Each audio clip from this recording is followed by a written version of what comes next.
매주 다양한 동물의 생태를 살펴보고 그 속에 담긴 과학 이야기를 들어보는 시간입니다. 과학관엽동물원 이동훈 기자 나와 있습니다. 안녕하세요. 안녕하세요. 네, 오늘은 이동훈 기자 뒤에 사막이 펼쳐져 있는데요. 네, 맞습니다.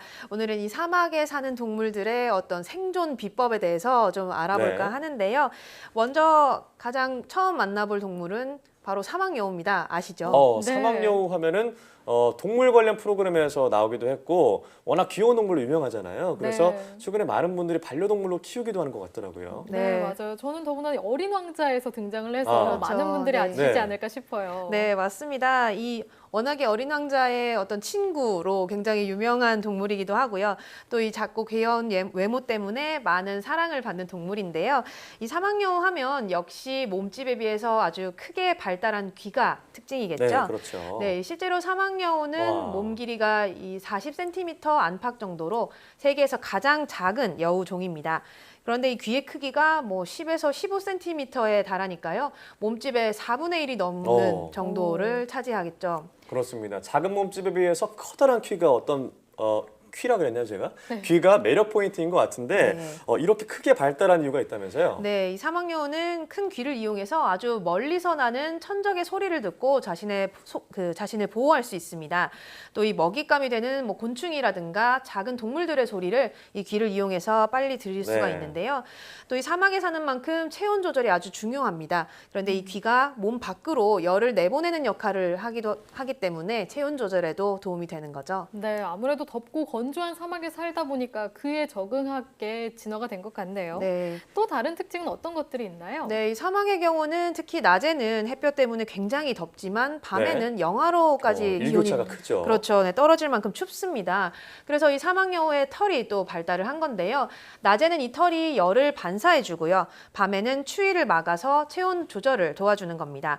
덕분에 이 사막여우는 더위와 추위를 모두 견딜 수 있는 아주 전천후 환경 적응력을 가지고 있습니다. 또 이 사막여우는 귀뿐만 아니라 이 보시면 발 같은 경우도 발바닥이 몸집에 비해서 좀 크게 발달한 경우인데요. 네.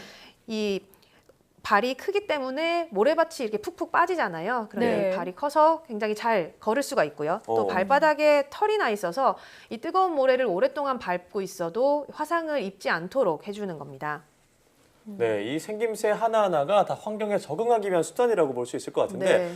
앞서 화면에서 봤는데 모래를 계속 파더라고요. 어떤 네. 특별한 이유가 있을까요? 이 모래를 파는 것이 사막여우의 아주 대표적인 습성인데요. 네. 네. 가장 큰 이유는 땅속에 있는 먹이를 먹기 위한 것이고요. 또 더운 날 이 햇빛을 피하기 위해서 굴을 파기도 한다고 합니다. 자세한 설명은 전문가에게 들어보시죠.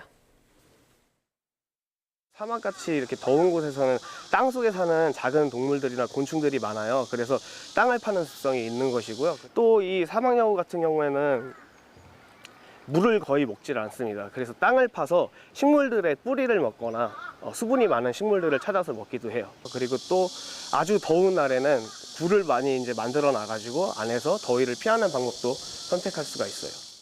네, 역시 다 이유가 있었네요. 네. 그런데 이 사막여우를 반려동물로 키우는 경우도 있는 것 같던데요. 사람과 함께 살 수가 있는 건가요?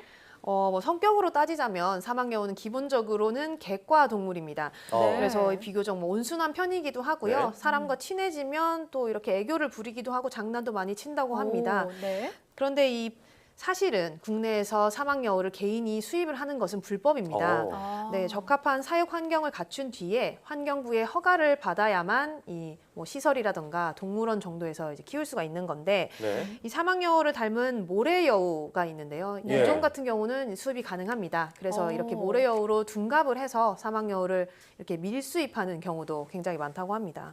그럼 정확하게 말하면 사막여우를 반려동물로 키우는 것은 좀 어렵다 이런 그렇죠. 말씀이시나요? 우리나라에서는 그렇습니다. 어. 네, 그렇군요. 단순히 귀엽다고 키우면 안 되겠네요. 네, 굳이 뭐 불법이 아니라고 해도 사실 이 사막여우는 야행성이고요. 또 야생동물인 만큼 반려동물로 키우기에는 조금 부적합하지 네. 않을까 합니다. 네, 이렇게 사막 하니까 또 바로 뒤에 있는 동물이죠. 네. 낙타가 또 떠오르는데요. 네. 낙타의 혹도 이렇게 사막여우의 귀처럼 이 사막에 적응하기 위해서 발달한 것 아닌가요? 네, 맞습니다. 낙타는 뭐 크게 보자면 혹이 하나인 단복 낙타와 두 개인 쌍복 낙타로 나눌 수가 있는데요. 있는데요. 이 단복낙타의 경우는 주로 아프리카나 아시아 남서부 지역에 살고요.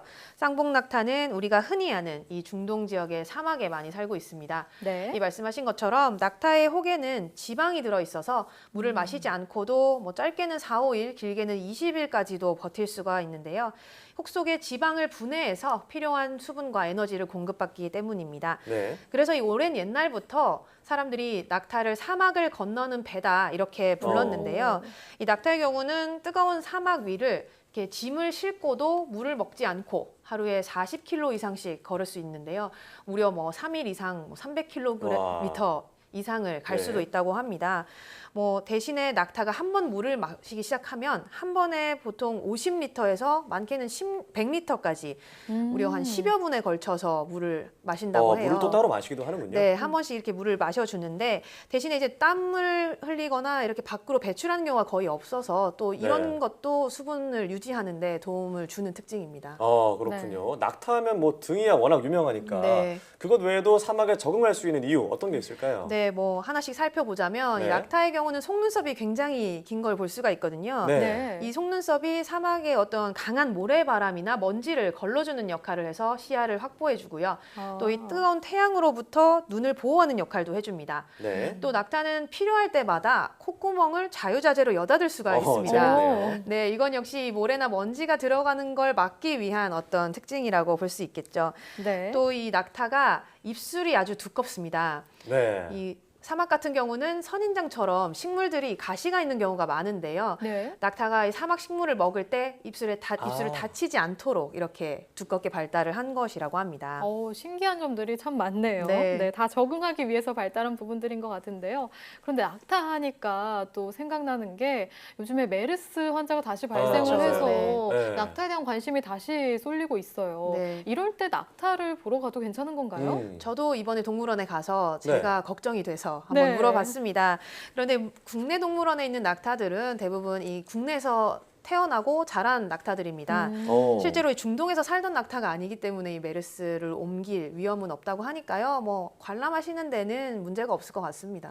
우리나라 태생이기 때문에 네. 걱정이 안 된다. 네. 듣다 보니까 저도 걱정이 됐었는데 다행입니다. 네. 자, 그럼 이 밖에도 사막에 사는 또 동물 어떤 게 있을까요?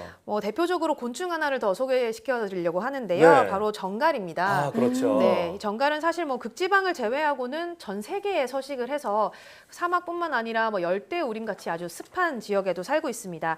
그런데 우리가 아는 전갈이 굉장히 치명적인 독을 가진 곤충이잖아요. 네. 네, 맞아요. 꼬리에서 독침을 쏘는 걸로 알고 있는데요. 네, 그런데 이렇게 맹독을 가진 전갈들이 바로 사막에 사는 종들입니다. 모두 한 20여 종 정도가 되는데 이 독침에 찔리면 보통 경련과 호흡곤란을 일으키다가 뭐 광아지 같은 작은 동물의 경우는 10분 이내에 목숨을 잃게 된다고 합니다.